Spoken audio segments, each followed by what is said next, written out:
सभापति महोदय, सबसे पहले तो मैं आपको धन्यवाद दूंगा कि हमारे अंबेडकर नगर से आने वाले हमारे भाई रितेश पांडे जी जो प्राइवेट रेजुलेशन जिन्होंने यहाँ पेश किया उसके ऊपर आपने मुझे बोलने का मौका दिया और बहुत महत्वपूर्ण मामला है सर। संकल्प आंगनबाड़ी कार्यकर्ताओं और आंगनबाड़ी सहायिकाओं हेतु कल्याणकारी उपाय। निश्चित रूप से आज गांव के अंदर, सुदूर ढाणियों के अंदर अगर सबसे ज़्यादा महत्वपूर्ण भूमिका डॉक्टर, नर्स के बाद स्वास्थ्य से लेके, चाहे बच्चों के पालन पोषण से लेके, मिड डे मील से लेके, जितने सरकारी कामकाज केंद्र की योजनाएं चल रही है, राज्य की योजनाएं चल रही है, उनमें सबसे महत्वपूर्ण भूमिका आंगनबाड़ी की, हमारी कार्यकर्ताओं की, सहायकों की, ये हमारी बहनें।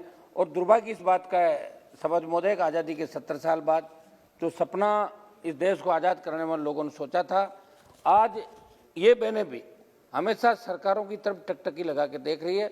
और चूंकि सारे लोग आज देश में दिल्ली की सरकार की ओर देख रहे हैं, क्योंकि स्टेट के पास ऐसी सुविधाएं भी नहीं होती। हमारे राजस्थान के अंदर तो हालात ये है कि वहाँ एक ही रट लगाई जाती है कि खजाना खाली है, 5 साल कुछ भी नहीं होगा। इसके जो भी आंदोलित लोग होते हैं उनको निकाल दिया जाता। बड़ा आंदोलन आंगनबाड़ी कार्य, ये तो एक बार तो पूरे खाली होंगे, मैं बताऊं आपको ना। आंगनबाड़ी कार्यकर्ताओं और सहायिकाओं के लिए जो पांडे जी लेके आए, महिलाएं, बच्चों व किशोरों की अनिवार्य स्वास्थ्य व कल्याणकारी सेवाएं ये सब उपलब्ध कराते हैं। सभापति महोदय, निश्चित तौर पर ये जरूरी है कि इन्हें नियमित रोजगार मिले, स्थायी कार्मिक की तर्ज पर वेतन मिले। इस रेजुलेशन के माध्यम से चिंता करके देश के इस महत्वपूर्ण मुद्दे की तरफ सरकार का ध्यान आकर्षित किया, क्योंकि प्रधानमंत्री जी ने कुछ मानदेय इनका बढ़ाने का आदेश भी किया था, लेकिन वो बहुत कम था।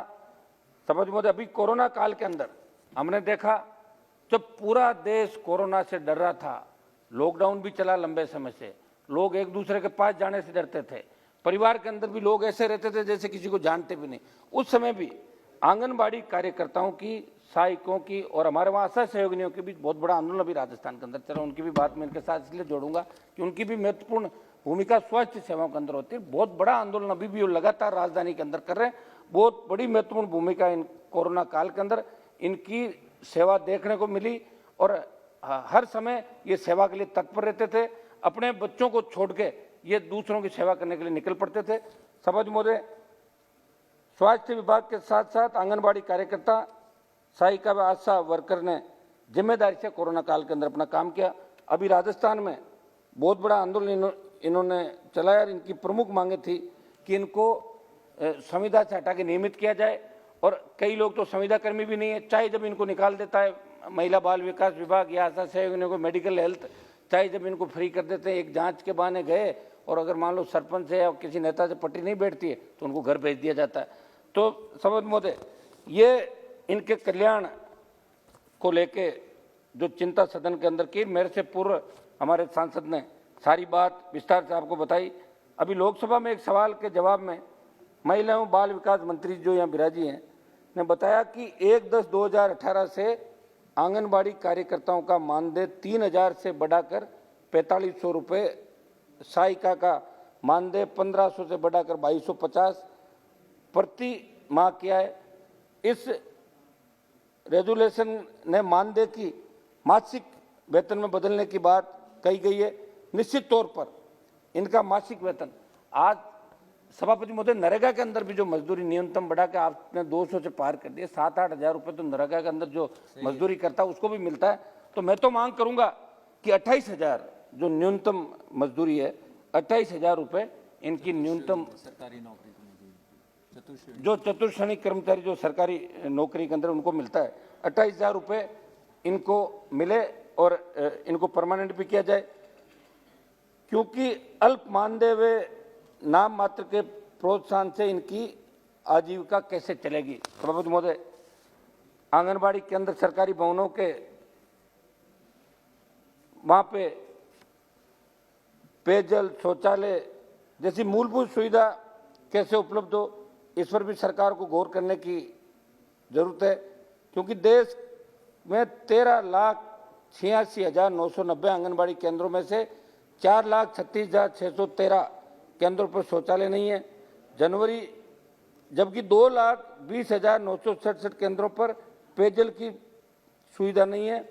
वे 3,58,446 केंद्र किराए के भवन में चल रहे हैं। सभापति महोदय, इसके अंदर हम लोग भी हमारी तरफ से प्रयास कर रहे हैं। सांसद, विधायक और जो भी जनप्रतिनिधि वो भी हमारे कोष से हम समय समय पर पैसा देके आंगनबाड़ी पक्के केंद्र बना रहे हैं, लेकिन 2 साल के लिए हमारा तो आपने इलाज कर ही दिया कि सांसद के पास बजट ही नहीं, तो कहाँ से करेंगे? हमें तो लोग बुलाएंगे नहीं। आप देखना कार्यक्रमों के अंदर लोग कहते हैं कि एमपी साहब आप क्या करोगे आके, आपके पास बजट तो नहीं, घोषणा नहीं कर सकते, एमएलए को बुलाएंगे। तो इसमें भी साथ साथ ये भी ध्यान आप लगातार रखें। भारत सरकार के अनुसार राजस्थान की मैं बात करूं, सभापति महोदय, 61,974 क्रियाशील आंगनबाड़ी केंद्रों में 32,527 आंगनबाड़ी केंद्रों पर ही शौचालय व 48,949 केंद्रों पर पेयजल की व्यवस्था है। इस पर केंद्र सरकार ध्यान दें। सब 1-2 लास्ट के हैं मेरे। आंगनबाड़ी कार्यकर्ता, सहायिका व आशा सहयोगिनियों को स्थायी कार्मिक की तर्ज पर वेतन दिया जाए। आशा सहयोगिनियों का भी साथ ही में जोड़ देता हूँ साहब, शामिल ही करीब एक जैसा ही काम है सबका। आशा सहयोगिनियों ने वेतन बढ़ोतरी व नियमित करने की मांग के लिए आंदोलन किया। राजस्थान में इन्हें मात्र 2324 रुपये प्रति माह मानदेय मिलता है, इसे बढ़ाया जाए। इन पर एक विभाग के अपने ही इनको रखना चाहिए, क्योंकि शिक्षा, चिकित्सा, महिला तथा बाल विकास विभाग के कार्य करवाए जाते हैं। सबसे बड़ा दुर्भाग्य इस बात का है कि जब ये आंदोलन करती महिलाएं, पिछले 15 साल के अंदर कई महिलाओं पे मुकदमे दर्ज किए गए। आज इन पे आंगनबाड़ी कार्यकर्ताओं पे, सहायिकाओं पे उनको जेल भी भेजा गया। तो वो तो राजस्थान सरकार मुकदमे वापस लेती है, मुझे राजस्थान का अनुभव है, लेकिन मैं केंद्र सरकार से ये भी अपील करूंगा कि ऐसे मामलों में जितने भी मुकदमे इनके खिलाफ छोटी धाराओं के अंदर दर्ज है वो सब वापस लें, केंद्र निर्देशित करें, इनको परमानेंट करें, क्योंकि ये वो कड़ी है जो देश के अंतिम छोर पे बैठे व्यक्ति को भी सुख सुविधा दिलाने का प्रयास करती है, काम करती है। गरीब से गरीब व्यक्ति को भी ये जाके सरकारी सुविधाओं का लाभ, आज आपको किसी भी चीज़ की आवश्यकता हो तो आप वहाँ बैठा जिले का जो ग्राम सेवक पटवारी है वो भी इनसे ही बात करके कहेगा, जनगणना हो चाहे दूसरा काम हो, क्या बताओ सरकारी सेवाओं के अंदर गिनती करनी हो, कौन सा पैसा पहुंचा कि नहीं पहुंचा, नरेगा का हो, हर व्यक्ति इन पर ही निर्भर करता है कि आप जाओ और हमें लिख के दो। तो इतना बड़ा लोड इनके ऊपर है। तो मैं सरकार से मांग करता हूं कि जो हमारे पांडे जी इनके कल्याण के बारे में सोच रहे हैं, इस पर सरकार संवेदनशीलता से बड़ा कदम उठाए। आंगनबाड़ी कार्यकर्ता और आंगनबाड़ी की जो हमारी सहायिका है, इन बहनों का वेतन बढ़ाए और इनको नियमित करे, और महिला सशक्तिकरण की जो नारा आप लोगों ने दिया है उसको और मजबूत करे। वैसे हमारी बड़ी बहन स्मृति ईरानी जो यहाँ इस विभाग की मंत्री है, निश्चित रूप से आप इस बारे में इन बहनों की तरफ देखेगी, क्योंकि भारत जब भी मजबूत होगा जब अंतिम छोर पर बैठा व्यक्ति भी अपने आप को उसको लगेगा कि मैं दिल्ली के अंदर बैठा हूँ। जैसलमेर के धोरे से लेके और कन्याकुमारी तक का व्यक्ति ये सोचे कि दिल्ली दूर नहीं। ये जब होगा जब प्रत्येक व्यक्ति को अपने बच्चों को पढ़ाने के लिए अच्छे स्कूल मिलेंगे, अच्छा पौष्टिक खाने को मिलेगा, अच्छा पहनने को मिलेगा, रहने को अच्छा मकान मिलेगा। ये इस दौर से गुजर रहे हैं, इनकी सुनने वाला कोई नहीं है। तो मैं धन्यवाद दूंगा पांडे जी को कि इनकी इतनी बड़ी चिंता करी, और पूरा सदन इन आंगनबाड़ी की, हमारी बहनों की चिंता करता है। आप खुद भी हमेशा चिंता करते रहते हो। हमारे जगदम्बिका पाल जी जो उत्तर प्रदेश के पूर्व मुख्यमंत्री हैं, वो जमाने में जो यूनिवर्सिटी कॉलेज में पढ़ता था, और एक फिल्म भी देखी थी मैंने एक दिन के मुख्यमंत्री की, वो एक दिन के मुख्यमंत्री सीएम साहब को देख के याद आता है मुझे।